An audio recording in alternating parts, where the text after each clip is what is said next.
Hello guys, आप सभी का अपना यूट्यूब चैनल उड़ान एजुकेशन प्लेटफॉर्म पे बहुत बहुत स्वागत है। तो जैसा कि आप सभी को बता दें कि हम क्लास 10th का क्वेश्चन बैंक ब्रिलियंट का सॉल्व कर रहे थे, ठीक है, जिसमें कि हम ऑब्जेक्टिव क्वेश्चन भी देख चुके थे और अति लघु उत्तरीय प्रश्न भी देख चुके थे, ठीक है। चूँकि हम सबसे पहले केमिस्ट्री का स्टार्ट किए हैं, जब यह पूरा हो जाएगा तब हम अन्य टॉपिक का भी स्टार्ट करेंगे, ठीक है, जिसमें कि हम पार्ट 3 आपको कंप्लीट कर चुके हैं, ठीक है। तो अब इस टॉपिक में हमको लास्ट बचा है आपका लघु उत्तरीय प्रश्न, ठीक है, जो कि आपका एग्जाम में क्वेश्चन पूछ चुका है, ठीक है। तो आज का वीडियो आप सभी स्टूडेंट के लिए काफ़ी ज़्यादा इंपॉर्टेंट होगा। तो जो भी स्टूडेंट 2024 में एग्ज़ाम दीजिएगा उसके लिए यह वीडियो बहुत ज़्यादा खास होने वाला है। यहाँ से आप अपना बेहतर तैयारी को कंप्लीट कर सकते हैं, ठीक है। तो जो भी नए स्टूडेंट इस चैनल पे आए हैं तो प्लीज़ जल्दी से चैनल को सब्सक्राइब कर दीजिए, वीडियो को लाइक कर दीजिए और बेल आइकन का घंटी है उसे दबा लीजिए, ताकि कोई भी वीडियो हम डालें तो उसका नोटिफिकेशन आप तक पहुँच पाए। तो चलिए आइए हम स्टार्ट करते हैं, ठीक है। तो जहाँ तक हम पढ़ा दिए थे आज हम उससे आगे देखेंगे, ठीक है। तो बहुत अच्छा यह बुक है, तो जो स्टूडेंट यह बुक नहीं लिए हैं तो पहले यह बुक जा करके ले लीजिए, ठीक है। क्योंकि अगर यहाँ से आप पूरा कंप्लीट कर लीजिएगा इतना, तो आपका एक भी एग्जाम में क्वेश्चन नहीं छूटेगा। तो आइए हम देखते हैं। तो पहला जो आपका क्वेश्चन यहाँ पे दे रखा है अति लघु उत्तरीय प्रश्न, आज हम देखेंगे। तो उसमें हम देखते हैं कि क्या क्या क्वेश्चन दे रखा है, ठीक है। तो आइए दिखाते हैं आपको। सबसे पहले यहाँ पे देखिए, पहला आपका क्वेश्चन दे रखा है, यहाँ से लघु उत्तरीय प्रश्न आपका स्टार्ट है। तो पहला क्वेश्चन है कि संयोजन अभिक्रिया क्या है, एक उदाहरण दीजिए। देखिए 2013 और 21 में पूछा हुआ है, तो हो सकता है 2024 चल रहा है तो पूछ सकता है आपका नेक्स्ट आपका 2024 में भी यह क्वेश्चन पूछ सकता है। तो हमसे पूछा है कि संयोजन अभिक्रिया क्या है और एक एग्जाम्पल के द्वारा समझाइए, ठीक है। तो आइए हम देखते हैं कि संयोजन अभिक्रिया क्या है। तो चूँकि अगर हम अभी लिखते हैं तो काफ़ी ज़्यादा समय लगता है, इसीलिए हम यहाँ पे लिख रखे हैं। तो हम आपको समझाते हैं कि संयोजन अभिक्रिया क्या है, आप सभी स्टूडेंट यहाँ पे ध्यान देंगे, ठीक है। चलिए, तो सबसे पहले याद रखिएगा कि संयोजन अभिक्रिया किसे कहते हैं। संयोजन का मतलब होता है जुड़ना। क्या होता है? जुड़ना। यानी कि जब आपका दो पदार्थ या दो से अधिक पदार्थ जुड़ करके कोई एक पदार्थ का निर्माण करता है तो इसको हम संयोजन अभिक्रिया कहते हैं, ठीक ना। तो अगर आपसे पूछा जाए कि संयोजन अभिक्रिया किसे कहते हैं तो याद रखिएगा संयोजन मतलब होता है जुड़ना, जिसमें दो या दो से अधिक पदार्थ जुड़ करके एक सिर्फ और सिर्फ एक पदार्थ का निर्माण करेगा, ठीक है। उसी को हम संयोजन अभिक्रिया कहते हैं। यानी कि यहाँ जैसे देखिए ए और बी रिएक्शन किया है, दोनों मिला है, आपस में बनाया है क्या, इतना पदार्थ, तो एगो पदार्थ सी बनाया है। मतलब तीर चिन्ह के इधर यानी कि लेफ्ट में कितनों भी पदार्थ हो लेकिन दाईं ओर हमेशा एक पदार्थ होगा। अगर ऐसा रिएक्शन होगा तो आप समझ जाइएगा कि ये कौन सा रिएक्शन है, संयोजन अभिक्रिया है, ठीक है। क्या बताया आपको, तीर चिन्ह से बाईं ओर यानी कि ये देखिए अभिकारक, अभिकारक 1 2 3 4 5 कुछ भी हो सकता है, जैसे यहाँ पे ए और बी है, 2 है, ठीक है। लेकिन आपका ये कितनों हो उससे मतलब नहीं है, लेकिन जो नया प्रोडक्ट बनेगा वो हमेशा एक होगा। तो समझ जाइएगा संयोजन है, मतलब ये सभी आपस में जुड़ करके एक नए पदार्थ का निर्माण किया है। तो आइए इसका डिफिनेशन से समझते हैं। तो आप कहेगा सर ऐसी रासायनिक अभिक्रिया जिसमें दो या दो से अधिक पदार्थ परस्पर संयोग कर एक नए पदार्थ का निर्माण करते हैं उसको हम क्या कहते हैं, संयोजन अभिक्रिया कहते हैं, ठीक है। जैसे आइए हम इसको देखते हैं। तो संयोजन में आपका क्या क्या हो जाएगा, जैसे देखिए ए प्लस बी मिल करके क्या बनाया है, सी बना है। उसी प्रकार अगर कार्बन ऑक्सीजन से अभिक्रिया करता है तो कार्बन डाइऑक्साइड बना है, जिसमें क्या देख रहे हैं, कार्बन और ऑक्सीजन आपस में संयोग करके कार्बन डाइऑक्साइड बनाया है। तो इस अभिक्रिया को हम कहेंगे संयोजन अभिक्रिया।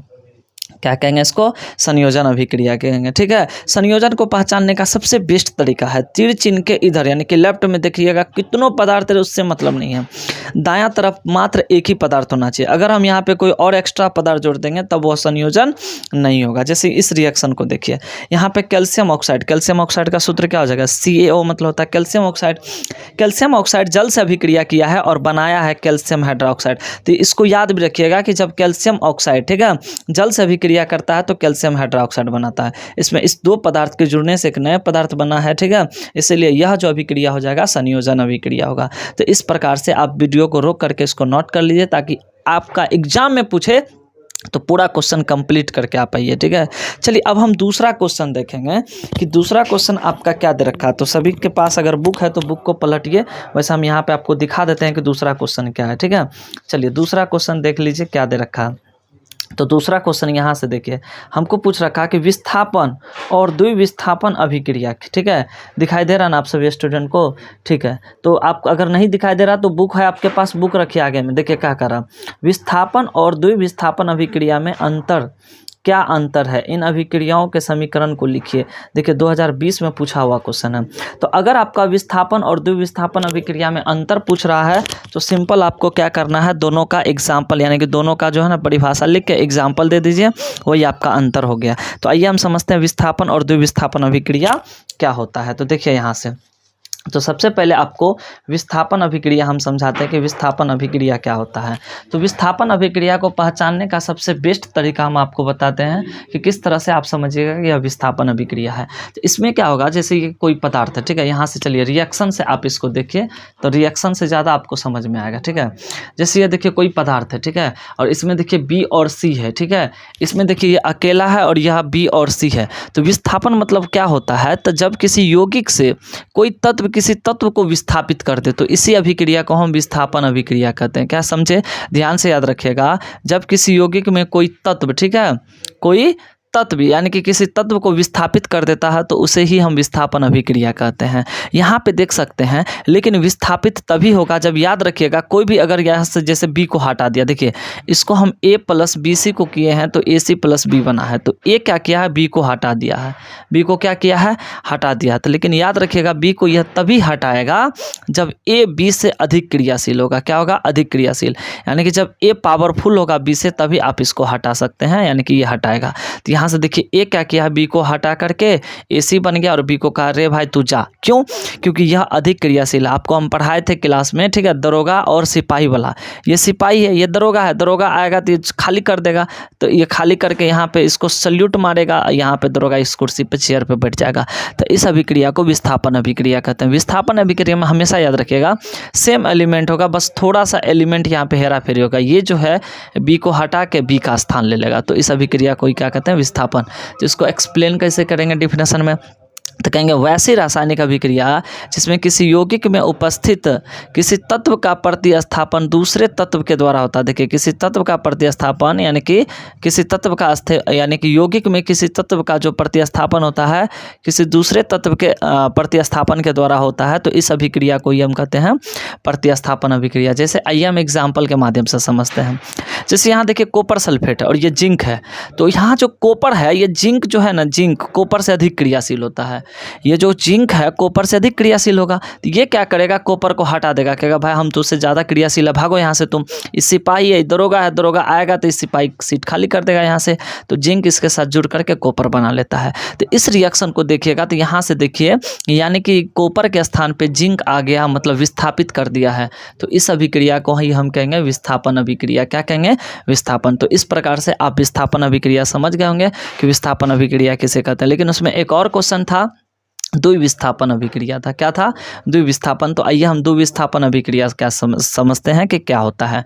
तो जो आपका विस्थापन अभिक्रिया होगा वही द्विविस्थापन अभिक्रिया होगा। यहाँ पे लेकिन क्या होगा, तो दो तत्व यौगिक में से यानी कि यौगिक में से दो तत्व आपस में अदला बदली करेगा। ठीक है, आइए पहले डिफिनेशन समझते हैं। तो डिफिनेशन याद रखिएगा द्विविस्थापन अभिक्रिया का कि वैसी रासायनिक अभिक्रिया जिसमें दो यौगिक अपने तत्वों का आदान प्रदान करके नए यौगिकों का निर्माण करते हैं। ठीक है, क्या डिफिनेशन याद रखेंगे कि सर वैसी रासायनिक अभिक्रिया जिसमें दो यौगिक अपने तत्वों का आदान प्रदान करके नए यौगिक का निर्माण करते हैं उसे द्विविस्थापन अभिक्रिया कहते हैं। अब इसको एग्जाम्पल के माध्यम से आप ज़्यादा आपको समझ में आएगा, तो आइए हम एग्जाम्पल के माध्यम से समझते हैं। ठीक है, चलिए एग्जाम्पल को समझते हैं। जैसे यहाँ देखिए ए है प्लस बी और यहाँ पे दोनों मिला है किससे, सी और डी से। तो यहाँ पे आप देखिएगा ये जो बी है सी के साथ यहाँ से नया पदार्थ बना लिया और ए डी के साथ विस्थापित हुआ, मतलब अदला बदली कर दिया। ठीक है, यहाँ से देखिए ए डी से मिल गया है और बी सी से मिल गया है। तो इस टाइप से जब भी रिएक्शन हो तो समझ जाइएगा आप द्विविस्थापन अभिक्रिया है। ठीक है, जैसे यहाँ देखिए NaCl है, ये सोडियम क्लोराइड है, यह अभिक्रिया करता है AgNO3 यानी कि किससे, तो सिल्वर नाइट्रेट से। तो सिल्वर नाइट्रेट से करेगा तो ये देखिए आपस में क्या करेगा, तो ये दोनों आपस में मिल जाएगा। ठीक है, तो ये दोनों आपस में मिल जाएगा तो ये बना लेगा क्या चीज़, यानी कि AgCl और ये Na और NO3 बना लेगा। तो इस प्रकार से यह आपका जो रिएक्शन हो गया, ये कौन सा रिएक्शन है, तो द्विविस्थापन अभिक्रिया है। क्या है, द्विविस्थापन अभिक्रिया। तो इस प्रकार से आपका द्विविस्थापन अभिक्रिया भी क्लियर हो गया। अगर कोई डाउट है तो कमेंट करके आप पूछ सकते हैं। ठीक है, वैसे हम क्लास में भी आप सभी को पढ़ा चुके हैं। ठीक है, आइए अब हम नेक्स्ट क्वेश्चन देखते हैं, क्वेश्चन नंबर 3 कि क्वेश्चन नंबर 3 क्या कहता है। तो सबसे पहले तो हम आपको क्वेश्चन 3 दिखा देते हैं कि क्या है, उसके बाद हम आपको एक्सप्लेन करेंगे। तो यहाँ से देखिए क्वेश्चन थर्ड क्या करता है, चूँकि आप लोग को वैसे दिखाई नहीं देगा तो जूम कर देते हैं क्वेश्चन को। पढ़िए क्वेश्चन थर्ड क्या कर रहा है सभी स्टूडेंट। कह रहा है कि जब लोहे के कील को कॉपर सल्फेट के विलयन में डुबाया जाता है तो विलयन का रंग क्यों बदल जाता है। देखिए 2019 में पूछा हुआ क्वेश्चन है, ध्यान से समझिए। कह रहा कि जब लोहे के कील यानी कि लोहा आप डाल दीजिए ना, लोहा का कोई कील है उसको आप कॉपर सल्फेट के विलयन यानी कि कॉपर सल्फेट करने का क्या मतलब हो गया, CuSO4 के विलयन में डुबाया जाता है तो विलयन का रंग पूछ रहा है कि बताइए विलयन का रंग जो है क्यों बदल जाता है। तो आइए हम इसका आंसर देखते हैं कि आप इसका आंसर किस तरह से एग्जाम हॉल में लिख करके आइएगा, ठीक है। यहाँ देखिए इसका आंसर। तो सभी पहले समझिए, आप इस रिएक्शन को पहले समझिए तब आप आगे समझिएगा, ठीक है। तो सबसे पहले कहेंगे हम कि सर जो लोहा होता है, यहाँ देखिए कॉपर सल्फेट का विलयन में किसको डाला, लोहा का कील को, तो लोहा का संकेत क्या होता है Fe, इसको डाला है किसका, कॉपर सल्फेट के विलयन में यानी कि CuSO4। देखिए S लिखने का मतलब होता है लोहा किस अवस्था में होता है, ठोस अवस्था में, तो इसलिए S, और AQ का मतलब होता है विलयन अवस्था, ठीक है। चूँकि आप जानते हैं कॉपर सल्फेट के विलयन में डाला गया है, तो जब भी लोहा को इसके विलयन में डालेगा तो आप खुद जानते हैं, सभी अच्छे से हम समझ रहे हैं कि सर लोहा जो होता है कॉपर से अधिक क्रियाशील होता है। आपको हम धातु की क्रियाशीलता श्रेणी पढ़ाए थे, वहाँ से जाके देखिएगा, ये कॉपर से अधिक क्रियाशील होता है कौन, लोहा। तो लोहा कॉपर को विस्थापित कर देगा, तो यहाँ से कॉपर इसका स्थान ले लेगा, तो बन गया है Fe, कॉपर को भगा दिया तो FeSO4 बन गया और Cu बन गया है। तो यहाँ पे हम देख रहे हैं कि विस्थापन अभिक्रिया हो रहा है, यह एक प्रकार का कौन सा अभिक्रिया हो जाएगा, विस्थापन। अब इसका कलर क्यों बदल जाता है आइए हम जानते हैं। तो सबसे पहले लिखेंगे कि इस अभिक्रिया में सर Fe जो है Cu से अधिक क्रियाशील होता है, अभी जस्ट हम बताएं, जिसके कारण Fe क्या करता है, CuSO4 के विलयन से Cu को क्या करता है, विस्थापित कर दिया ना, और अपना स्थान ले लिया था। तो अब आपको यहीं पे रीजन लिखना, देखिए जिसके कारण CuSO4 से FeSO4 में परिवर्तन होता। देखिए पहले क्या था, पहले CuSO4 था, अब परिवर्तन किस में हो गया है, FeSO4 में, इसी के कारण इसका कलर चेंज हो जाता है। ये जो कॉपर सल्फेट का विलयन था अब लोहा सल्फेट का यानी कि आयरन सल्फेट का विलयन बन जाता है, ठीक है, अभिक्रिया करने के बाद। इसीलिए यहाँ से लिखे हैं कि CuSO4 से FeSO4 में परिवर्तन हो जाता है और CuSO4 का जो नीला रंग था वो मलिन पड़ जाता है। पहले इसका कलर अगर आपसे पूछा जाए तो कहिएगा नीला, क्या कहिएगा, नीला, ठीक है। पहले अगर आपसे कलर पूछेगा कि CuSO4 का कलर बताइए नॉर्मली कैसा होता है, तो नीला होता है। लेकिन ये जो CuSO4 था इसमें लोहा का कील डालने के बाद बन गया यहाँ पे क्या चीज़, FeSO4। ये बनने के कारण, ठीक है, इसका रंग मलिन पड़ जाता है, अर्थात हम कह सकते हैं, ठीक है। यहाँ से एक लाइन और लास्ट में लिख दीजिएगा कि सर कॉपर सल्फेट के विलयन में लोहे का कील डालने से विलयन का रंग जो होता है कैसा होता है, भूरा हो जाता है। तो इस प्रकार यह क्वेश्चन आपका कंप्लीट हो गया, काफ़ी ज़्यादा इंपॉर्टेंट था और पूछा हुआ क्वेश्चन था, ठीक है। तो 3 क्वेश्चन हम कंप्लीट कर लिए, ठीक है। तो इसमें वैसे टोटल 10 क्वेश्चन है, तो हम 5 क्वेश्चन देखेंगे इस वीडियो में, नहीं तो वीडियो आपका लंबा हो जाएगा, ठीक है। तो आइए हम चौथा क्वेश्चन को देखते हैं। चौथा क्वेश्चन क्या है, वीडियो को रोक करके आप सभी स्टूडेंट्स को नोट कर लीजिए, ठीक है। तो चौथा क्वेश्चन हम आपको दिखा रहे हैं पहले कि चौथा क्वेश्चन आप लोग देखिए कि किस प्रकार है चौथा का क्वेश्चन। यहाँ से देखिए सभी स्टूडेंट पढ़िए चौथा नंबर का क्वेश्चन क्या कर रहा है, तब हम आगे बताते। देखिए चौथा का क्या करा कि अवक्षेपण अभिक्रिया से आप क्या समझते हैं। देखिए 2019 में पूछा हुआ क्वेश्चन है। तो आइए हम समझते हैं कि अवक्षेपण अभिक्रिया क्या है। वैसे हम क्लास में भी बता चुके हैं आप सभी को कि अवक्षेपण अभिक्रिया किसे कहते हैं, ठीक है। तो आइए एक सुंदर सा नोट्स है आप, ठीक है, आप सभी यहाँ से नोट भी कर लीजिएगा, वैसे पढ़े भी हैं तो भी आप यहाँ से नोट कर लीजिए, आप ही को फायदा होगा, ठीक है। चलिए तो अब हम देखते हैं। तो मेरा अब टॉपिक है अवक्षेपण अभिक्रिया। क्या है, अवक्षेपण अभिक्रिया। तो सभी स्टूडेंट यहाँ से पहले अवक्षेपण अभिक्रिया का डिफिनेशन देखिए, वैसे क्लास में भी पढ़ा चुके हैं, ठीक है। विलयनों में होने वाली ऐसी रासायनिक अभिक्रिया जिसमें एक पदार्थ अविलय ठोस अवस्था अथवा अवक्षेप के रूप में प्राप्त होता है उसे अवक्षेपण अभिक्रिया कहते हैं। सिंपल याद रखिएगा कि सर वैसी रासायनिक अभिक्रिया जिसमें कोई एक पदार्थ अवक्षेप के रूप में प्राप्त हो। अब अवक्षेप कहने का क्या मतलब होता है, अवक्षेप मतलब होता है ठोस के रूप में प्राप्त हो। जैसे मान लेते हैं हम कोई विलयन है, ठीक है, उसमें देख रहे हैं दोनों पदार्थ विलयन है, अभिक्रिया कराएंगे तो विलयन न होना चाहिए, लेकिन उसमें एक पदार्थ ठोस के रूप में आपका बन जाएगा, तो ठोस के रूप में बन जाएगा तो वो कहेंगे अवक्षेप हो गया, तो उसे हम अवक्षेपण अभिक्रिया कहते हैं। इसीलिए हम लिखा है कि विलयनों में, याद रखिएगा इसका डिफिनेशन, विलयनों में होने वाली वैसी रासायनिक अभिक्रिया जिसमें एक पदार्थ अविलय, अविलय मतलब क्या होता है, जो जल में नहीं घुले, अविलय ठोस अवस्था अथवा, ठीक है, अवक्षेप के रूप में प्राप्त होता है, ठीक है, उसे हम क्या कहते हैं, अवक्षेपण अभिक्रिया कहते हैं। आइए हम इसको एग्जाम्पल के माध्यम से समझते हैं। जैसे याद रखिएगा कि सोडियम क्लोराइड के विलयन में, ठीक है, किसके, तो सोडियम क्लोराइड के विलयन में अगर सिल्वर नाइट्रेट का विलयन डालने पर, ठीक है, सिल्वर क्लोराइड का दही जैसा अवक्षेप प्राप्त होता है। देखिए सोडियम क्लोराइड ले लीजिए, नमक ले लीजिए, ठीक है, इसका विलयन ले लीजिए और इसमें सिल्वर नाइट्रेट को डालिए, तो दोनों तो भींगेगा कि नहीं भींगेगा बताइए, ठीक है, दोनों इक्वस फॉर्म में होगा।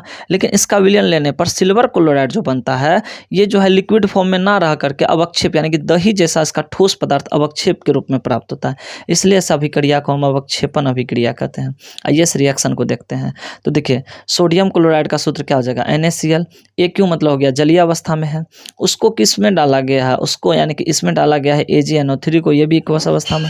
यह दोनों आपस में अभिक्रिया करके देखिए यहाँ से ये जो आपका NO3 है सोडियम के साथ और AgCl इसके साथ जुड़ जाएगा, तो ये बन जाता है NaNO3 और यहाँ पे बन गया AgCl। तो ये इसका बन जाता है अवक्षेप। क्या बन जाता है, अवक्षेप, और इसका नाम है AgCl का सिल्वर क्लोराइड, इसलिए हम इसको अवक्षेपण अभिक्रिया कहते हैं। सिंपल समझिए कि सर द्रव में हो रहा था रिएक्शन और बन गया ठोस, ठोस मतलब अवक्षेप, इसलिए इसको अवक्षेपण अभिक्रिया कहेंगे। तो वीडियो को रोक करके इसका डेफिनेशन आप सभी स्टूडेंट नोट कर लीजिए, ठीक है। तो ये 4 नंबर का क्वेश्चन था, ये भी कंप्लीट हो गया। आइए अब देखते हैं हम लास्ट क्वेश्चन 5 नंबर का क्या कर रहा है, और 5 क्वेश्चन हम नेक्स्ट वीडियो में करेंगे, ठीक है। तो सबसे पहले हम आपको दिखा रहे हैं 5वां क्वेश्चन क्या है आपका बुक में, ठीक है। बुक तो वैसे सभी स्टूडेंट के पास होगा। पढ़िए 5वां क्वेश्चन क्या है। कह रहा कि उष्माक्षेपी और उष्माशोषी अभिक्रिया क्या है। यहाँ पे देखिए कई बार ये रिपीटेड क्वेश्चन है, कई बार पूछा है कि उष्माक्षेपी और उष्माशोषी अभिक्रिया क्या है, उदाहरण दीजिए। देखिए 2018 में पूछा हुआ क्वेश्चन है, तो काफ़ी ज़्यादा इंपॉर्टेंट है उष्माक्षेपी और उष्माशोषी। तो आप सभी स्टूडेंट्स को याद कर लीजिएगा, इस बार हो सकता है बोर्ड एग्जाम में पूछेगा। और वीडियो बनाने में काफ़ी ज़्यादा मेहनत लगता है, आप लोग लाइक नहीं करते वीडियो को। चैनल को सब्सक्राइब कीजिए और दोस्तों में शेयर कीजिए, ठीक है ना, ताकि हम इसी तरह का वीडियो और आप सभी के लिए बना के लाएं। तब हम फिजिक्स का भी बनाएंगे और मैथ का भी आप लोग को पढ़ाएंगे, ठीक है। लेकिन आप लोग जल्दी से चैनल को सब्सक्राइब कीजिए और शेयर कीजिए दोस्तों में, और लाइक ज़रूर किया कीजिए वीडियो को। चलिए अब नेक्स्ट हम देखते हैं कि उष्माक्षेपी और उष्माशोषी अभिक्रिया क्या है। तो आइए सुंदर सा नोट्स है आपके लिए, ठीक है, आराम से तो देखते हैं उष्माक्षेपी और उष्माशोषी अभिक्रिया को, ठीक है। वैसे हम क्लास में पढ़ा भी रखे हैं, फिर भी आप लोग एक बार देख लीजिए यहाँ पे। चलिए तो इसमें सिंपल है, ठीक है, इसमें ज़्यादा आपको याद रखने की कोई ज़रूरत नहीं है। डायरेक्ट उष्माक्षेपी मतलब होता है जिसमें उष्मा का लाभ हो, उष्माशोषी मतलब होता है जिसमें उष्मा की हानि हो। तो उष्माक्षेपी याद रखिएगा सर वैसी रासायनिक अभिक्रिया जिसमें प्रतिफल, आपको तो पदार्थ है जो नया पता है कि नया जो पदार्थ बनता है उसको प्रतिफल बोलते हैं, उत्पाद बोलते हैं। तो वैसी रासायनिक अभिक्रिया जिसमें प्रतिफल या उत्पाद के साथ साथ उष्मा भी उत्पन्न होते हैं, उसे उष्माक्षेपी अभिक्रिया कहते हैं। सिंपल अभिक्रिया है, ठीक है, याद रखिएगा सर। उष्माक्षेपी मतलब जिसमें उष्मा उत्पन्न होता है, क्या होता है, उष्मा उत्पन्न। तो इसको कैसे याद रखेंगे, वैसी रासायनिक अभिक्रिया जिसमें प्रतिफल यानी कि उत्पाद के साथ साथ उष्मा भी उत्पन्न होते हैं, उसे उष्माक्षेपी अभिक्रिया कहते हैं। समझ में आया। जैसे रिएक्शन के माध्यम से समझिए। देखिए कार्बन है, जब कार्बन को ऑक्सीजन की उपस्थिति में जलाइएगा तो कार्बन डाइऑक्साइड बनेगा, लेकिन इसके साथ साथ प्लस उष्मा। देखिए जब उष्मा उत्पन्न होगा तो प्लस चिन्ह के साथ, और जब ह्रास होगा तो माइनस चिन्ह के साथ। तो यहाँ पे तो उष्मा उत्पन्न हुआ तो प्लस चिन्ह के साथ लिखेंगे। तो जब कार्बन को ऑक्सीजन की उपस्थिति में जलाया जाता है तो कार्बन डाइऑक्साइड बनता है और इसके साथ साथ उष्मा भी प्राप्त होता है। तो अगर आपसे पूछा जाए कि बताइए तो कार्बन डाइऑक्साइड को जब जलाया जाता है तो कितना उष्मा प्राप्त होता है, तो कहिएगा सर 94.45 किलो कैलोरी। कितना, 94.45 किलो कैलोरी। चलिए अगर हम नेक्स्ट क्वेश्चन आप लोग से पूछेंगे कि बताइए कार्बन डाइऑक्साइड को यानी कि कार्बन को ऑक्सीजन में जलाने पर जो कार्बन डाइऑक्साइड बनता है उसके साथ साथ कितना उष्मा उत्पन्न होता है, तो 94.45 किलो कैलोरी। नेक्स्ट एक और एग्जाम्पल याद रखिएगा। अगर हाइड्रोजन की अभिक्रिया ऑक्सीजन से कराएंगे तो जल बनेगा और इसके साथ साथ 136.74 किलो कैलोरी उष्मा उत्पन्न होता है। तो यहाँ पे उष्मा उत्पन्न हुआ, उष्मा का लाभ हुआ, इसीलिए हम इसको कहते हैं उष्माक्षेपी अभिक्रिया, ठीक है। चलिए तो उष्माक्षेपी आपका कंप्लीट हो गया। अब एक और है उष्माशोषी, तो आइए हम उष्माशोषी को भी देख लेते हैं, ठीक है। तो सिंपल अभी जस्ट हम बताएं उष्माशोषी मतलब क्या, जिसमें उष्मा की हानि हो। तो उष्माशोषी में याद रखिएगा वैसी रासायनिक अभिक्रिया जिसमें प्रतिफल के साथ उष्मा का अवशोषण हो। अवशोषण मतलब क्या होता है, हानि होता है, उसे हम उष्माशोषी अभिक्रिया कहते हैं, ठीक है। जैसे यहाँ देखिए जब आप नाइट्रोजन को ऑक्सीजन की उपस्थिति में जलाइएगा या इसको अभिक्रिया कराइएगा तो यहाँ देखो NO बनेगा, लेकिन इसके साथ साथ उष्मा की हानि हानि होती है। अब कहिएगा सर आप यहाँ पे प्लस क्यों लिखे? हम प्लस नहीं लिखे हैं, एक्चुअल में जब उष्मा की हानि होती तो उसको माइनस चिन्ह के साथ रिप्रेजेंट किया जाता। देखिए अंदर में हम माइनस के साथ लिखे हैं। याद रखिएगा जब नाइट्रोजन को ऑक्सीजन की उपस्थिति में चलाया जाता है या अभिक्रिया कराया जाता है तो NO जो बनता है इसके साथ साथ उष्मा की हानि हो जाता है, लॉस हो जाता है।